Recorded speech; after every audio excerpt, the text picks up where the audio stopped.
Welcome everybody to part 40, and now we are tackling the bottom of the well. Goody. And this background music is not helping with the mood. Ugh. Yeah. So basically the bottom of the well is another mini dungeon that we have to tackle, and just like the ice cavern, we have to find this item that will help us in our next dungeon, the Shadow Temple. Of course, what we see here, it looks like we've reached a dead end here. Looks like we can't go any further. Wrong! Turns out that this wall right here, this wall is actually a fake wall, and you can just go straight through it.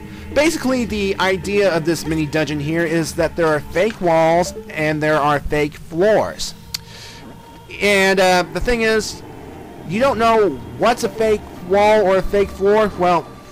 Well, that's kind of a lie. You can tell which walls are fake by the slight discoloration. But fake floors, they can catch you off guard, and if you fall, you'll go straight down to the lower area, and that's not good. Basically, the only floor that is guaranteed safe is this waterway right here. Of course, it is not safe from enemy attacks. I mean, there's a big Skulltula right here, and there's this big old green bubble that pretty much patrols the area, and you can kill the green bubble in one hit when its bubble fire dispels temporarily or something. Yeah. But yeah. Anyway, basically, you can actually complete this mini dungeon in just a few minutes if you're just going for the item. And if you know exactly where to go. Unfortunately, I do know exactly where to go. Basically, you want to go right here and stand on the Triforce symbol, which means you have to play Zelda's Lullaby. And by playing Zelda's Lullaby right here, it will drain the water, allowing us access to the area where we are going to get the mini dungeon's big item. So, this is the source of Kakariko's water. Like, the people are drinking this water? Huh. Well, anyway, see here, with the water gone, we can now jump down here, and we can actually crawl through this space.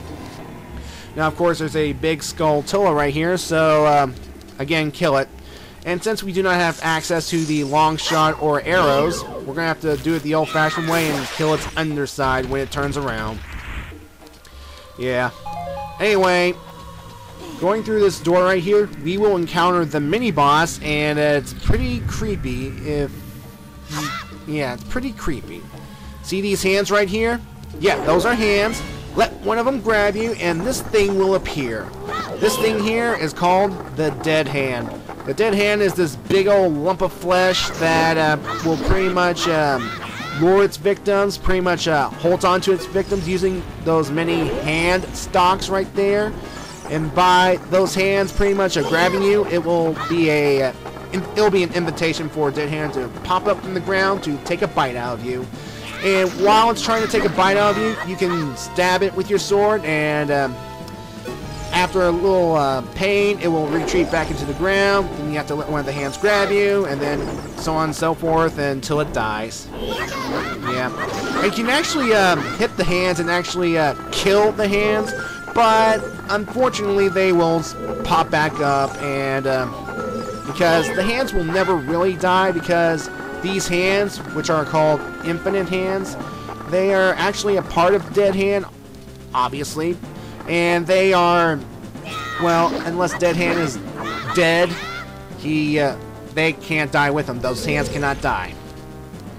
And as you've seen here, Dead Hand is this big old lump of flesh that pretty much has blood all over it, and those little stumps where hands should be, and blah. Oh, and here's another creepy thing. As it fades away, you can still see it like pulsating and like twitching and all that stuff. Ugh. I mean, the 3DS version of this mini dungeon is worse because of all the more detailed graphics. Yeah. Anyway, the major treasure of this mini dungeon is the Lens of Truth. The Lens of Truth will grant us the ability to see past the fake walls it'll pretty much see through invisible enemies and hidden treasure chests. So that's always nice. But it also consumes magic energy, so try using it sparingly. And here's a neat trick. You can just quickly hit the C button that you've equipped the Lens of Truth to, and quickly tap it once and tap it off to conserve magical energy. Alright. Now, at this point, you can leave this mini dungeon. I mean, if you are just going for the Lens of Truth, you can quit right now. You can play the Prelude of Light and warp out of here, and don't look back. However, if you are like me and want to get the 3 gold Skulltulas in this mini dungeon, we're going to have to stick around for a little bit. Goody. And of course, the 3 gold Skulltulas are hidden behind these locked doors, which means we're going to have to go key hunting. Yep, there are small keys here that we need to get to unlock, and yeah. But thankfully, now that we have the Lens of Truth, we can see beyond the fakeness. We can see past fake walls and stuff. In fact, here's a fake wall right here, and then this little treasure chest contains our first small key. Yay. Alright. Of course, again, because of the typical Zelda layout and typical Zelda rules and stuff, enemies respawn once you leave and re-enter a room, which means the big green bubble's back. So, yeah. You can either avoid it, or you can just kill it when this green thing disperses. So, yeah. Anyway, right here, you want to be careful around here. Here, that big treasure chest right here, that contains the compass. Yep. Here's the compass of this mini dungeon, so it will allow us to pinpoint locations of various treasure chests. Goody. Now right here, there's a fake floor right here. And if you just walk forward, you will fall straight down. And in fact, I do so right now. And when you fall down the fake floors, you will end up here in this little underground cesspool area, with this green acid water, I believe. And there are some rededs here too. Now the reason I pretty much I fell down here on purpose because, well, the dungeon map is down here if you want to get the dungeon map, that is. Of course, I'm insane enough, I will get the dungeon map. I'm just that crazy. Basically go through the passageway that contains the 2 wooden torches right here, and bomb these boulders right here. Now be careful, there is a redead behind those boulders, and if you get frozen by them, they will lunge towards you and try to latch onto you and try to drain your energy, and like they're trying to molest you and all that. And we don't want that.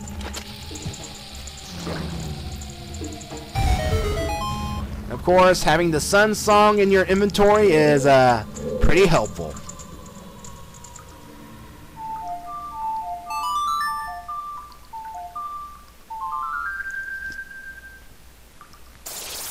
Hey, Frozen, kill it. Kill with extreme prejudice. Kill these stupid zombies. But they are a great source of magical jars to refill your magic meter, since we are going to be using the Lens of Truth extensively. Alright, and now we have the dungeon map, and we can see where we are going. Now, to get out of this area, there are silver rupees, and we have to collect each one of them to unseal the door. And thankfully, we only have to do this once, because if we fall down here again, we can just walk out of here. Oh, and take a close look at those hands. Take a close look at those things right there. Those are hands. Those are hands. Look at that. Those are hands coming out of that cesspool. Those are victims that tried to get out, but eventually died and failed and get consumed by this acid water. And thank you, Nintendo, for giving kids nightmares. So, again, Kakariko Village was using the water that was coming from here. I mean, think about it. wells can be used for a number of things. Drinking water, laundry, sanitation issues, baking things, if you want to add water to certain ingredients. And Kakariko was using the water from this well that I've just drained that contained all these elements. Contained elements of dead things, rotting things, things that are decaying and... Ugh. Seriously. I mean, I did this village a favor by draining the well. So they will have no choice but to go to other alternative things. They have no choice but to use other alternative sources of water. Because, who knows, maybe by drinking the water from this well, which contains a bunch of nasty, icky things, they were probably getting, I don't know, some kind of strange diseases or anything. They were probably getting, who knows, like typhus or something. Ugh. I mean, come on. Ugh. Anyway, I'm just going around collecting some random treasure chests, but I'm not going to do it the whole way because what I really want are those small keys that will allow me to open the doors where the gold skull tunnels are located. Again, I can do that no problem. You just have to know exactly where to go. Of course, where I am going to go now is, well, first I have to wait for that green bubble to pass on by so that I can go unchallenged. Of course, oh, there it is.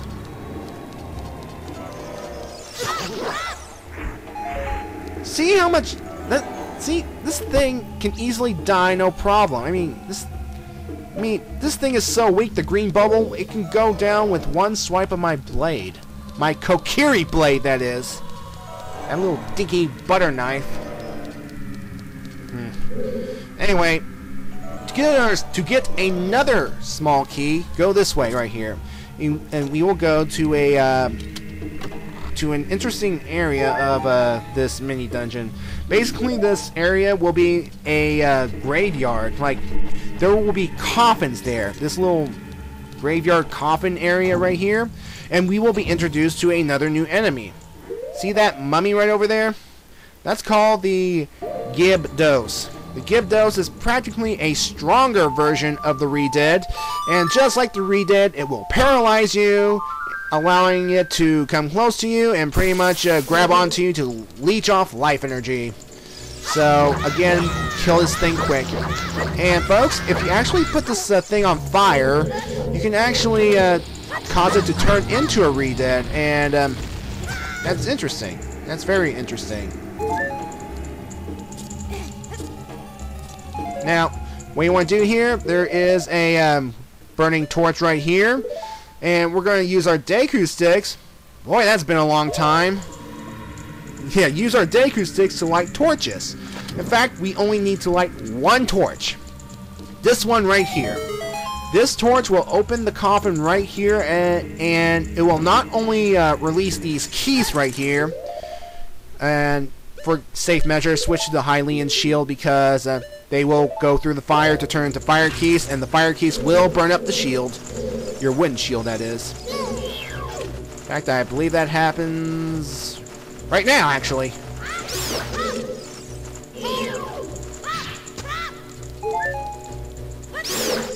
Alright, when those are dead, inside the coffin will be our another small key. And of course, getting into said coffin to get the small key may prove a little difficult as I am jumping all over the place. And yeah. And folks, the other coffins, don't open them. It's not worth it. Trust me, some are filled with some rewards, others are filled with enemies, and yeah, we're just here for the small key so we can get out quickly. Alright, we're done with this room. We are not coming back to it. Alright, now we are going to find small key number 3. Small key number 3 is actually in another alcove that is hidden by a fake wall, just like the first small key we've gotten. And of course, again, wait for the green bubble to pass by, because that thing respawns.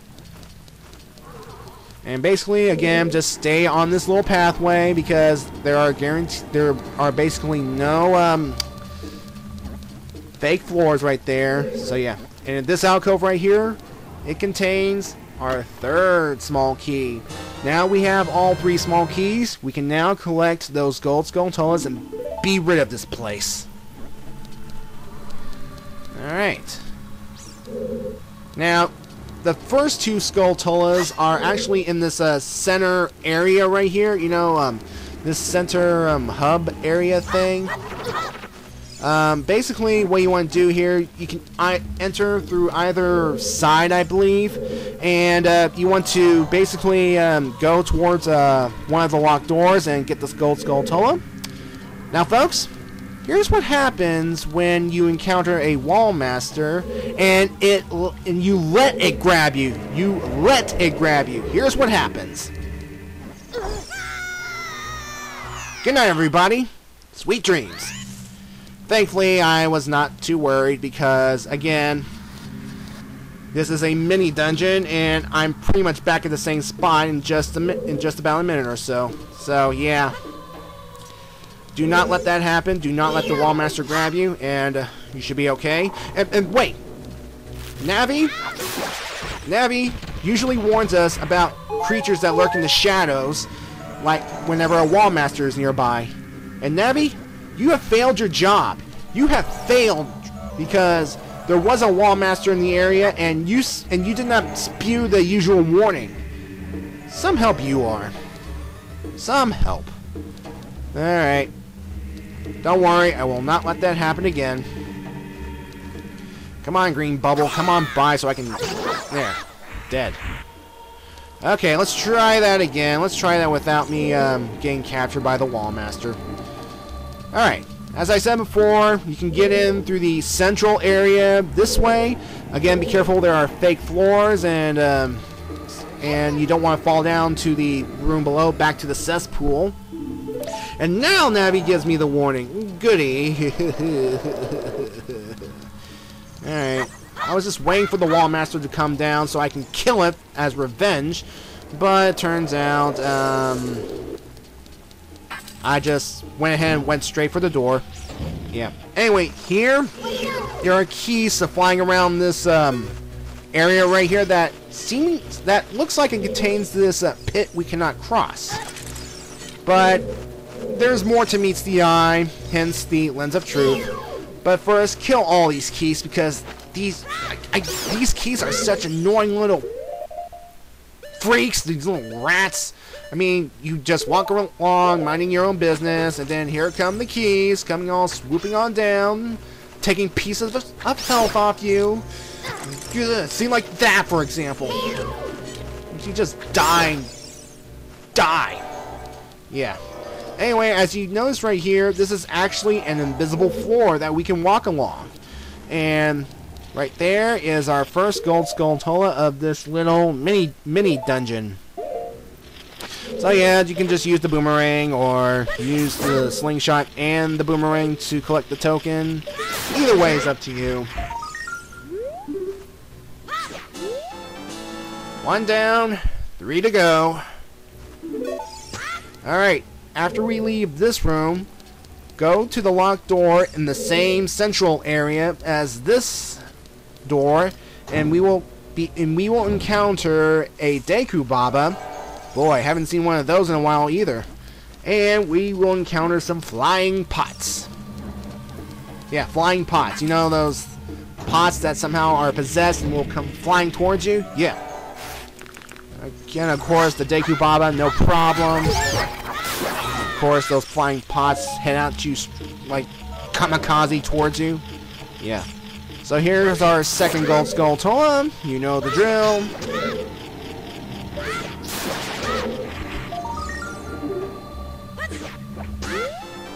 Yeah, one more and we are out of here.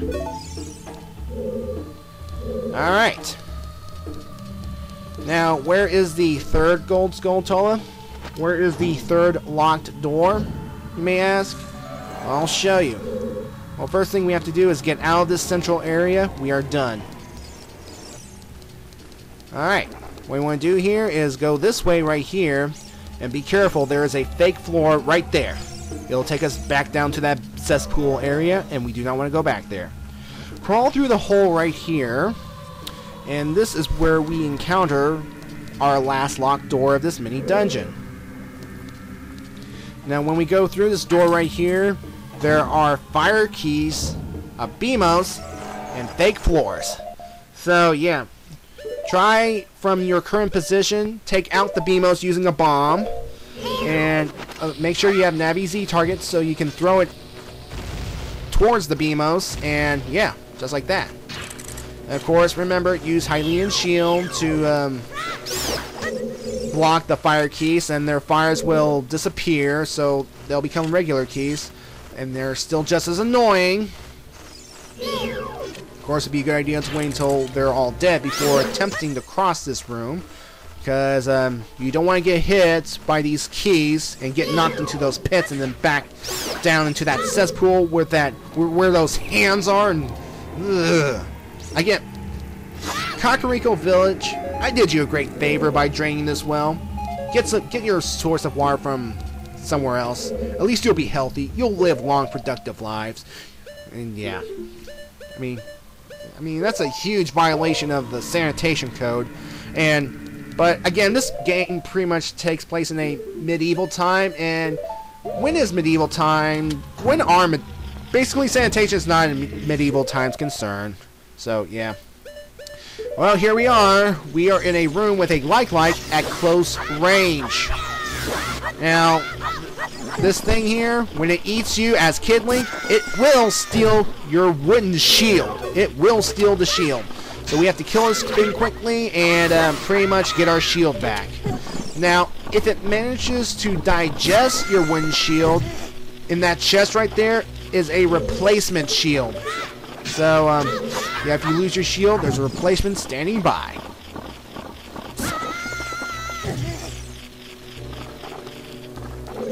Die, giant blob. But thankfully, it spits out rupees and my shield. I got my shield back. Yay. Alright, and there is our final Gold Skulltula of this mini dungeon. Yeah. Of course, with getting our shield back, we have to re-equip it. Ugh, can't talk. And yeah. Alright. With that, we are done. We have done all of the Gold Skulltulas of this wretched mini dungeon. And folks, this mini dungeon right here, this is only a preview. This is the appetizer, as it were, to the Shadow Temple, because in the Shadow Temple we will encounter some more of these oddities, some more fake walls, some more freaks of nature, and yeah. Anyway, play the Prelude of Light to get out of here, and yeah. In fact, now that we have the Lens of Truth, we can actually do a mini-game in Hyrule Castle Town. And I believe it is still nighttime, and that is when said minigame is open. So let's do this.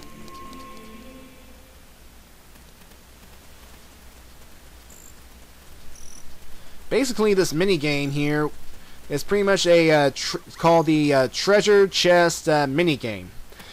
What we have to do is we have to pretty much pay the shop owner certain our entry fee, pretty much.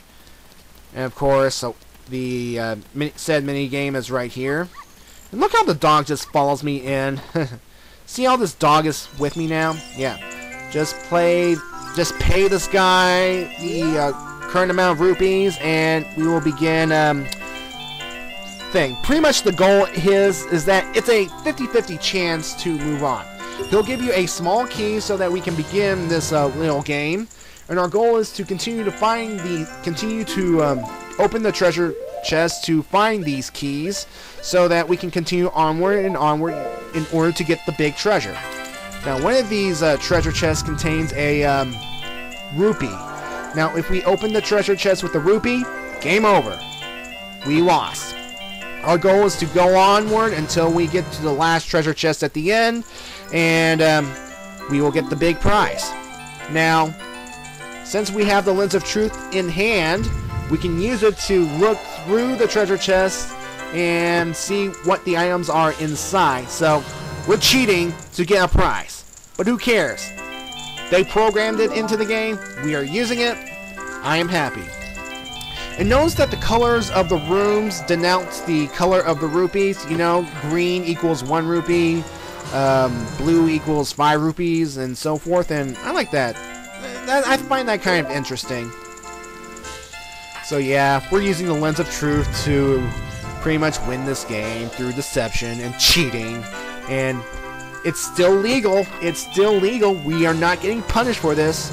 Although it is possible to complete this minigame without the Lens of Truth, but it would require lots of time, lots of patience, and lots of rupees. Lots of rupees. I mean, you could get lucky your first time, you could get lucky your 200th time. I mean, it's a game of chance, really. So, yeah. Anyway, this is the last small key that will open this door, and here is our prize.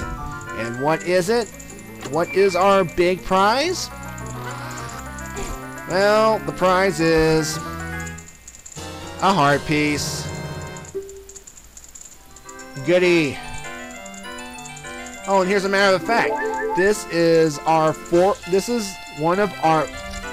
pretty much the first of a last set of heart pieces that will allow us to complete another heart container. So yeah, we are down to 4, scratch at 3 heart pieces left in the entire game.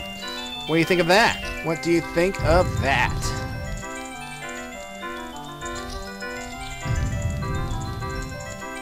Alright, we are pretty much done here with Child Link. We are done. So now we are going to go back to the future, and we are actually going to go to the Shadow Temple. Yeah, we are actually going to continue onward with this silly... well, not silly, this creepy thing, because again, that shadow beast that came from the well, it migrated to the Shadow Temple. We have to help Impa, and we must make sure she awakens as a sage. Because again, the game says, Impa's a sage, wake her.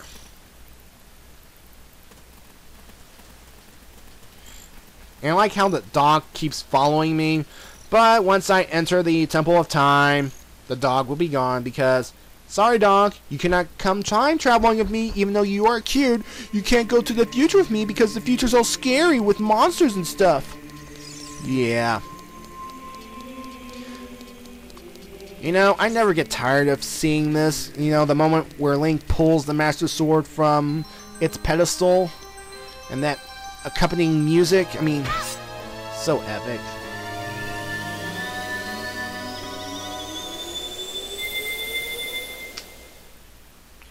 Alright, I'm big again. Now, before I warp to the Shadow Temple, I decide to kill some Re-Dead in Hyrule Castletown because, again, Re-Dead are a perfect source for magic pots and magic energy to fill up your magic meter. So that's what I'm going to do. I'm going to kill some of these things for magic energy.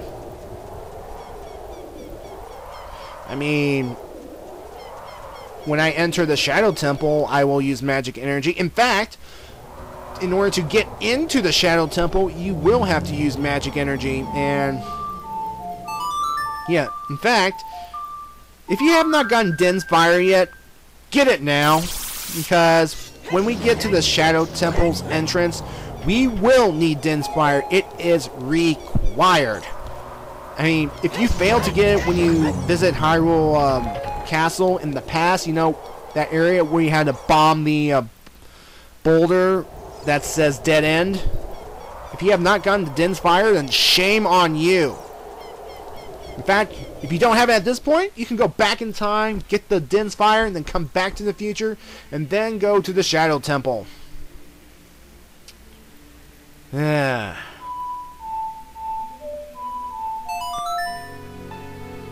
Alright, in fact, pretty much the only way to get to the Shadow Temple entrance is by using the Warp Song, which will take us to the Kakariko Graveyard at an